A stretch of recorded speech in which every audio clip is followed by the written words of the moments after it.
Good morning. Today is Sunday, September 26th, 2021. This coming Monday night is the beginning of Shmini Atzeres, the last days of the holiday of Sukkot. In Israel, it's one day. For us, it's 2 days, Monday night, Tuesday, and Wednesday, and finishes Wednesday night. It's a nebulous holiday because it's not exactly clear what this Yom Tov is all about. On the one hand, it is part of Sukkot. The technical name is Shmini Chag HaAtzeres, the holiday relating to the 8th day. Now, if you're going to call it the 8th day, it must mean that you started counting from Sukkot. So it's somehow part of Sukkot. And yet, our sages tell us it is Regel Bifnei Atzmo. It is its own individual holiday. We find that outside of Israel, on the first day, Shmini Atzeres, we eat in the Sukkah, but on the second day, we do not. And we find that on the entire time, we do not make use of lulav and esrog anymore. So what is it? Is it part of Sukkos? Is it apart from Sukkos? And what is the nature? So the Torah says, by Yom HaShmini, on the 8th day of Sukkos, Atzeres tiyeh lochem.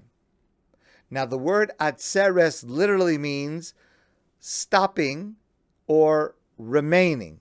Atzeres tiyeh lochem. A day of stopping or a day of remaining, this should be for you.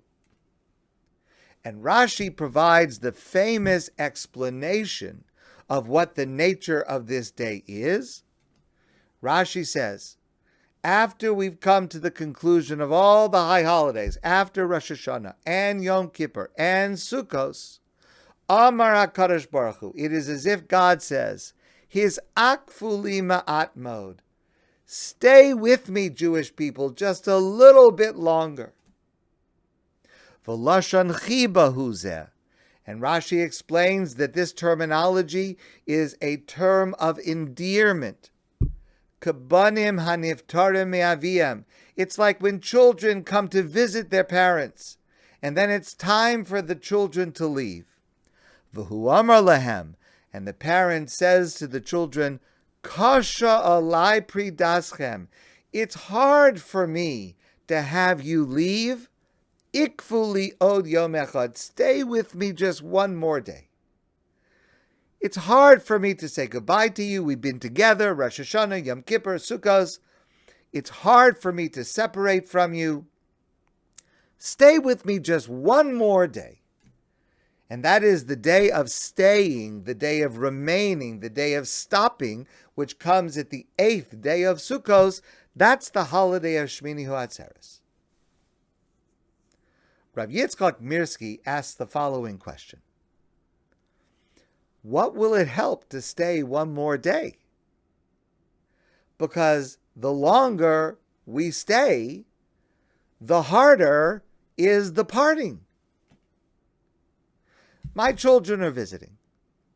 In a few days, they're going to leave. I want them to stay longer. So I say to them, stay one more day. Okay, so they stay one more day. So the next day I say, stay one more day. With this logic, my children would move in permanently, which is, of course, what I would like. And with this logic, God would continue to say this to us every single day, and we would never go back to work. But we have to go back to work eventually, and my children have to go back home eventually.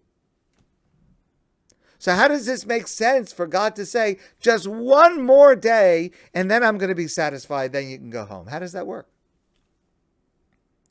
Rav Mirsky explains that this holiday is not just the expression of the sentiment of a doting parent who will feel sad when the children leave.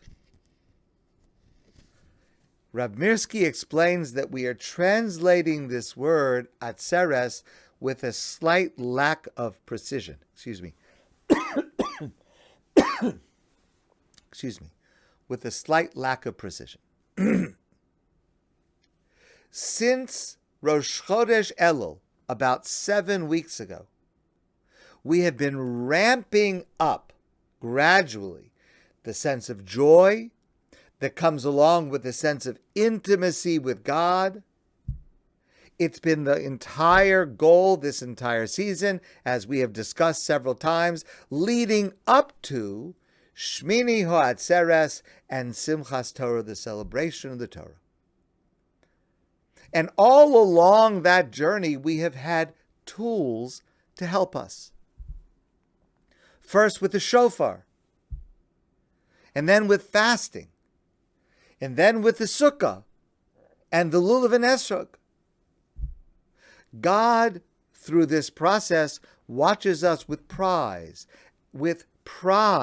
as we choose to come closer, as we choose to elevate ourselves and to improve ourselves through introspection and through prayer and through joy and through being enveloped by God's presence in the sukkah and waving the lulav and esrog in every direction. But then God starts to worry. What will happen to us after Sukkos? When we return home? When we return to our regular, mundane life? What will become of all we gain spiritually after this holiday season, when we will no longer have a shofar to inspire us, or fasting to motivate us, or a sukkah or lulav and esrog to remind us of how close we are, enveloped always by God? And so God says, Kasha alai pridaschem. It's not just the sentimental feeling. It's not just that it is painful for me, God says, that you have to depart, that my children have to go home. Kasha alai means I'm worried. There's a difficulty.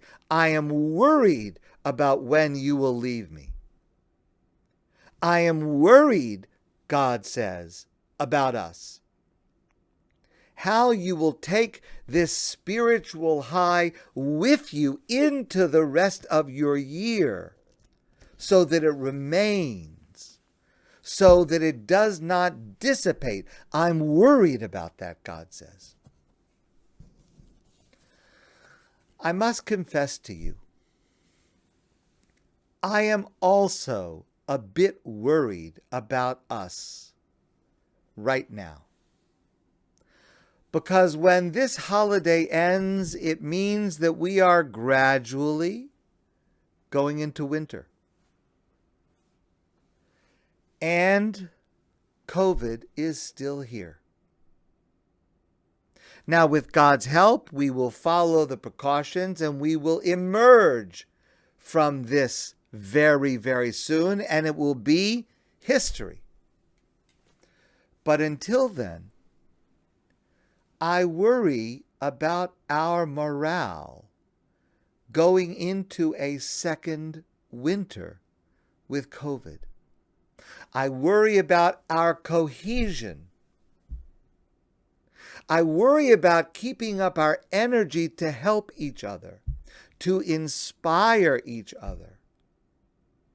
I worry about our resolve to continue to do what we have to do to make things better. Now, I have several responses and reactions to these worries, to my worries, and I plan to share them with you over the next days and weeks, and I plan, with God's help, to implement them together with you. But today, let's start by addressing God's worry, which, of course, I echo, and of course, will be a major component of my own response. So God is worried about us every year. Will we be able to retain the spiritual high we have attained by this moment? And so God says, Kasha alai pridaschem. I'm worried about what's going to happen when you separate from me and go back to the rest of your mundane year. His akfu alai. Stay with me one more day in order to celebrate Simchas Torah. Celebrate on this last day the one tool, the one vehicle to spiritual growth, the one medium of connection to God that is available all year, at every moment, in every place. Celebrate the Torah.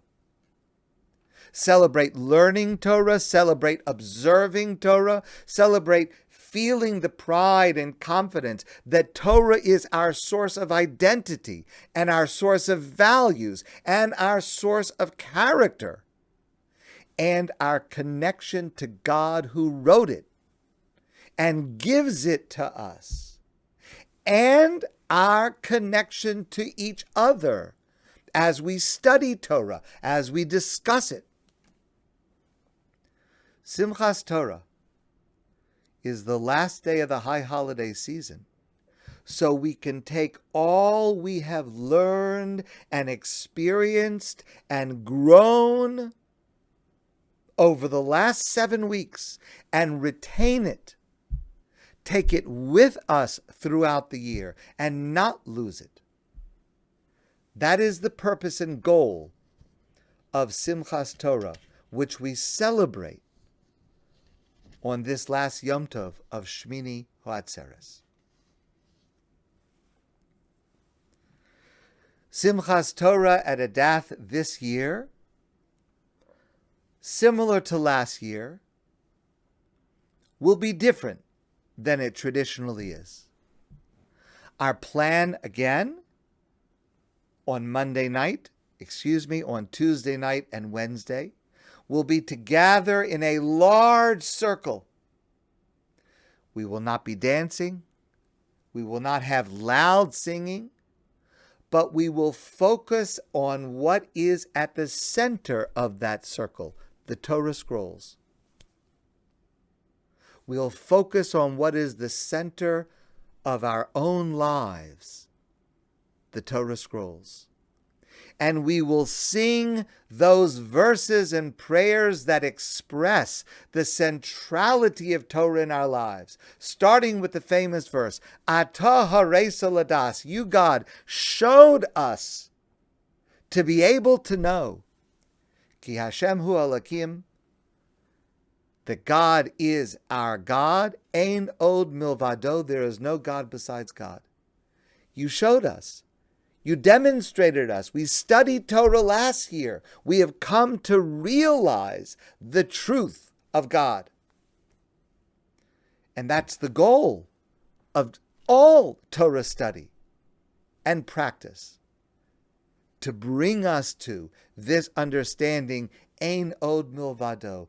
Everything is subsumed within God. Everything is included within Torah.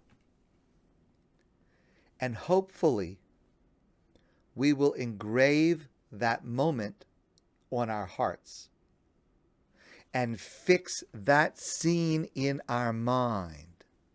The study of Torah will enlighten us and enable us in the coming months and beyond. It will guide us in our choices, and it will sustain us with wisdom and inspiration. It will help make this time for us over the coming months and beyond productive and memorable. And it will keep us connected to each other. Because ultimately, Simchas Torah is about what we take with us after the holiday is over. And within the context of this discussion, what we take with us is the celebration of the centrality of Torah in our lives.